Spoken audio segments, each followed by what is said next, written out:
Bismillahirrahmanirrahim. Assalamualaikum warahmatullahi wabarakatuh. Waalaikumsalam warahmatullahi wabarakatuh. Episode pada hari ini saya mengundang mentor public speaking Gen Z. Siapa lagi kalau bukan Mas Rifki Anugrah yang sekarang sudah followernya 191. Oh, 191.000 ya, saat video ini di tag. Kami ucapkan selamat kepada Mas Rifki. Siap, terima kasih. Semoga terus berkembang Amin, dan amin. memberi manfaat Amin, untuk ya Allah. teman-teman Gen Z Siap. dimanapun. Oke, teman-teman, mungkin Mas Rifki bisa diceritakan awal kenapa bikin konten. Oke, awal bikin konten. Bismillah, alhamdulillah, wassalatu wassalamu ala rasulillah. Terima kasih Mas Lutfan sudah mau mengundang kami. Ini BTW podcast perdana saya, teman-teman sekalian. Perdana saya ini. Sebelumnya saya belum pernah podcast seperti ini. Awal bikin konten itu saya iseng. Nggak ada keinginan untuk viral, nggak ada keinginan untuk terkenal ataupun FYP videonya. Iseng aja gitu. Tapi salah satu momen itu video saya viral, naik. Setelah itu baru saya menyadari ternyata di situ ada peluang. Video apa itu Mas yang masih ingat nih? Awalnya itu video pemandangan Mas, senja gitu kan, terus pakai backsound ayat suci Al-Quran. Jadi waktu itu tahun 2022 kalau nggak salah ingat saya, sekitar 4 tahun yang lalu awal saya ngonten itu, saya nggak berani menunjukkan diri saya, wajah masih belum berani ngomong di depan kamera. Jadi isi konten saya itu ya view pemandangan gitu. Orang-orang ngefollow saya karena itu tadi, karena pemandangan yang bagus gitu kan. Karena alhamdulillah kamera saya juga mendukung. Kemudian editing ya nggak terlalu lah gitu ya. Di situ alhamdulillah video saya naik. Tapi lama-kelamaan saya mikir kayaknya kalau misalkan diteruskan ini video seperti ini nanti personal branding saya kurang. Akhirnya saya memberanikan diri untuk ngomong di depan kamera. Jadi seperti itu Mas. Kan sudah serius, otomatis kan sudah banyak dikenal gitu kan. Alhamdulillah. Di fase itu pernah diremehin nggak Mas? Diremehin sih pasti pernah Mas ya. Karena saya dulu awal-awal konten itu pernah dibilang followers belilah, gitulah, apalah pokoknya. Tapi itu membuat saya biasa aja, nggak goyah. Karena prinsip dari awalnya ya iseng, terus lama-lama punya niatan untuk konten, dan sekarang saya seriusi untuk konten. Masya Allah. Gitu. Oke, berikutnya fase tersulit dari 0 follower sampai 100 follower, 100.000 pertama. Oke. Fase tersulit itu sebenarnya bukan kontennya Mas, tapi menjaga niat. Jadi menjaga niat ketika video kita itu naik, ketika video kita itu FYP, gimana biar hati ini itu tetap rendah hati. Followersnya udah banyak, tapi hatinya kayak merasa sombong, angkuh. Ada yang komentar kritik, kita langsung menganggap itu judge, menganggap itu adalah sebuah halangan ya, serangan untuk kita. Itu sih tantangannya. Awal-awal saya dulu seperti itu. Akhirnya saya minta saran kepada mentor saya. Saya minta saran kepada Coach Riko Abu Al-Fatih. Beliau memberikan saran atau nasihat kepada saya. Beliau memberikan nasihat, semua itu atas izin Allah. Mas Rifki diberikan follower segini banyaknya, Allah titipkan segini banyaknya, itu adalah atas izin Allah. Akhirnya saya menyadari bahwasannya followers yang saya punya itu, konten yang saya punya dan viral itu karena izin Allah, bukan karena saya yang hebat, tapi karena Allah yang berkehendak. Masya Allah. Di situ ya Mas ya. Jadi kalau misalkan konsisten ataupun ide konten itu menurut saya bukan tantangan yang biasalah gitu ya, biasa. Kadang konsisten, kadang enggak, ide konten kadang ada, kadang enggak ada, itu biasa. Tapi tantangan terbesar kalau misalkan Mas Lutfan tanya, menjaga niat. Ya, menjaga niat agar tidak melampau sombong dan agar tetap rendah hati. Itu tadi. Terus kemudian Mas Rifki ini kan sedang nyantri atau ngabdi. Mengabdi ya. Tentu apakah pernah merasa konten yang jenengan pas buat konten itu mengganggu fokus mengabdi Anda atau belajar Anda? Kalau pribadi saya sama sekali tidak. Karena kenapa? Karena justru ketika kita ngonten itu membuat kita semangat dalam belajar. Ya, semangat dalam belajar artinya ketika kita upload kemudian kita ada salahnya di situ, maka kita akan terus belajar. Oh, masa salah sih, Rek? Yang tak sampaikan ini masa salah sih? Yang saya komentar ini masa salah sih? Akhirnya kita terus belajar dari situ. Jadi semakin kita menyampaikan ilmu yang kita miliki, maka akan semakin merasa kurang kita terhadap ilmu tersebut. Jadi seperti itu, Mas. Oke. Jenengan kan Mas Rifki kan ngabdi ya. Ngabdi. Sebelumnya mungkin pernah jadi santri ya? Pernah. Apakah menurut jenengan santri di zaman sekarang itu harus melek medsos apa enggak? Oh, wajib itu teman-teman sekalian, pasti. Karena ini menurut saya pribadi ya,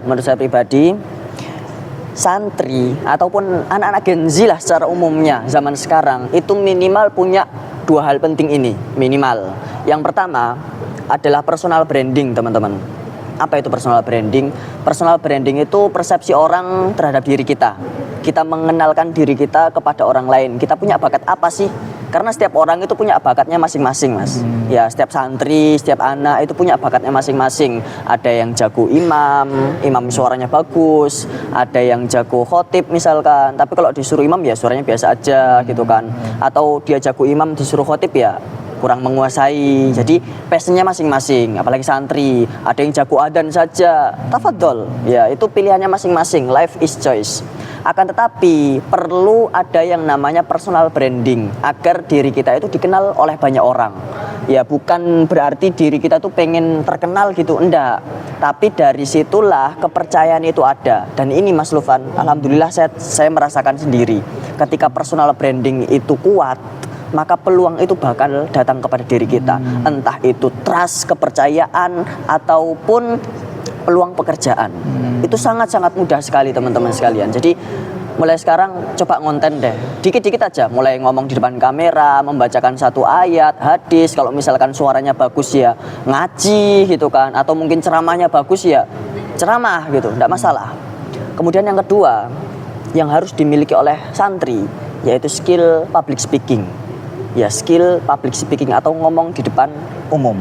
Nah, ini yang kebanyakan kita itu nggak melek tentang skill public speaking ini. Padahal kalau kita perhatikan semua orang sukses itu public speakingnya bagus. Semua orang sukses. Ya, dan itu memang sebuah kebutuhan teman-teman sekalian. Maka saya ingat satu perkataan menarik dari Tony Robbins. Beliau mengatakan kualitas hidupmu ditentukan oleh kualitas komunikasimu. Jadi kalau komunikasinya bagus, insya Allah ya kualitas hidupnya juga bakal bagus. Nah, teman-teman sekalian, khususnya para santri, apalagi anak-anak Gen Z, ilmunya sudah ada. Gimana caranya biar kita itu menyalurkan ilmu itu dengan sempurna, dengan bagus? Maka kita harus perlu belajar komunikasi atau public speaking. Itu, Mas. Masya Allah. Insight malam ini dicatat ya teman-teman. Masya Allah. Oke. Kemudian saya lihat di Instagramnya Mas Rifki itu kok bisa berani berkomunikasi atau apa ya, bersuah foto atau apa ya, memulai ya inisiatif itu kok bisa berani. Saya pribadi itu agak grogi ataupun minder. Itu rahasianya apa, Mas? Mungkin bisa diceritakan. Berfoto atau berkomunikasi dengan orang-orang besar gitu, Mas. Karena gini, saya yakin orang-orang besar seperti kayak profesor, kayak tokoh-tokoh yang terkenal, apalagi para pejabat, tokoh agama, mereka itu sangat membutuhkan anak-anak muda. Peran pemuda itu sangat-sangat penting. Lah makanya ketika kita hadir kepada mereka, berkomunikasi dengan bagus, kita menunjukkan personal branding kita, nanti yang akan terbangun adalah trust atau kepercayaan. Nah, kalau kepercayaan ini datang, insya Allah peluang yang datang bukan hanya kecil-kecil tapi langsung dari orang besar tersebut. Ya, jadi menurut saya menurut pribadi saya, kalau kita itu ingin menjadi seseorang yang besar, kita harus punya satu tokoh yang ingin kita idolakan. Satu tokoh, misalkan saya mengidolakan siapa? Ustadz Adi Hidayat misalkan. Maka kita cari tahu apa kebiasaan beliau. Kebiasaan beliau apa dari misalkan bangun tidur sampai ke tidur lagi, cara beliau berkomunikasi seperti apa, cara beliau belajar seperti apa. Kemudian yang kedua, bisa nggak kita melakukan hal yang sama seperti beliau? Kalau sama, bisa persis seperti yang beliau lakukan, insya Allah kita nggak akan jauh beda sama kehidupan beliau. Cara belajarnya seperti apa, cara ibadahnya seperti apa, komunikasinya seperti apa. Ya jadi seperti itu. Nah yang terakhir teman-teman sekalian, kepercayaan itu penting. Kepercayaan itu penting. Sebuah trust itu kalau kita bangun, jangan sampai dirobohkan. Kalau kita misalkan mengkhianati sebuah kepercayaan itu hilang. Dan menyusun kembali itu sulit teman-teman sekalian. Sulit. Kita berbicara tentang ini dan itu, akan tetapi tindakannya tidak sesuai dengan apa yang dia bicarakan. Itulah yang akan merusak kepercayaan. Berarti kepercayaan adalah kunci ya teman-teman. Ya betul sekali. Terus kemudian apa hal yang jenengan jaga dalam dunia konten atau saat upload gitu? Yang paling saya jaga tentunya adab sih mas. Adab. Pertama niat, harus ikhlas karena Allah. Karena kalau kita nggak ikhlas ya gimana ya. Walaupun itu manfaatnya banyak untuk orang lain, tapi tidak memberikan manfaat kepada diri saya. Artinya saya nggak mendapatkan pahala dong kalau riya niatnya. Nah kemudian yang kedua, ini kontennya bermanfaat atau tidak. Kalau misalkan kontennya hanya sekedar gimana ya, upload keseharian, itu mungkin saya upload di story saja.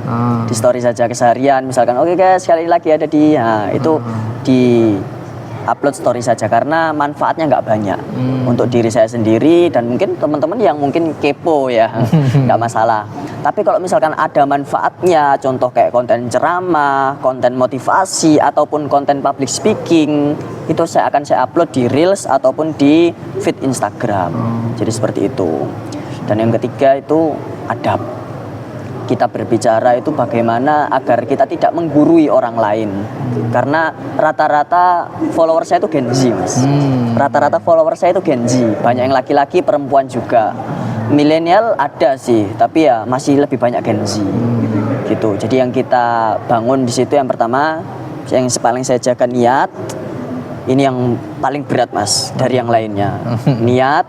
Pertama. Iya, nomor pertama itu niat itu. Kemudian yang kedua, konten yang saya berikan itu ada manfaatnya atau tidak. Ya, jadi buat teman-teman yang mau memulai konten, kira-kira itu kontennya ada manfaatnya atau tidak. Misalkan edukasi, kesehatan, atau misalkan masak-masak aja deh, resep gitu. Itu kan manfaat tuh. Nggak masalah, nggak harus ceramah, nggak harus itu, enggak. Kita punya passionnya masing-masing. Ya, kita punya passionnya masing-masing. Mulai kita fokus pada satu passion, kemudian kita kuasai hal tersebut, insya Allah kita akan menjadi orang yang dipercaya. Seperti itu mas.